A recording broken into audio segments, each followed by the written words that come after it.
সারা দেশে চলমান কোটা আন্দোলনকে কেন্দ্র করে উত্তাপ ছড়িয়ে পড়ে দেশের প্রায় সব শিক্ষা প্রতিষ্ঠানে। সে উত্তাপে যেন ঘি ঢালে ছাত্রলীগের সশস্ত্র হামলা সংঘাত। মঙ্গলবার দেশের বিভিন্ন এলাকায় কোটা আন্দোলনকারীদের শান্তিপূর্ণ সমাবেশে বাধা দেয় তারা। ফলে দিনভর সংঘর্ষের ঘটনা ঘটে।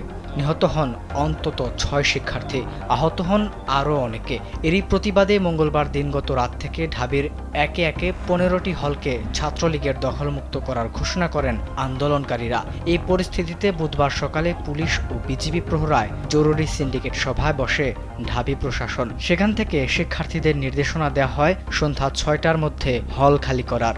তবে এবার শিক্ষার্থীরাই উল্টো ঢাকা বিশ্ববিদ্যালয় প্রশাসনকে নোটিশ দেন। স্যান্ডেলিনা সো, রূপচর্চায় আভিজাত্য। বুধবার দুপুর ২টার দিকে তারা ভিসির বাসভবনের ফটক আটকে বিক্ষোভ করতে থাকেন। এ সময় হল ছাড়ার সিদ্ধান্ত মানি না, মানব না, হল আমার বাড়িঘর, হল আমি ছাড়ব না, ভিসি কি করে, ক্যাম্পাসে রক্ত ঝরে, এরকম স্লোগান দিতে থাকেন আন্দোলনকারীরা।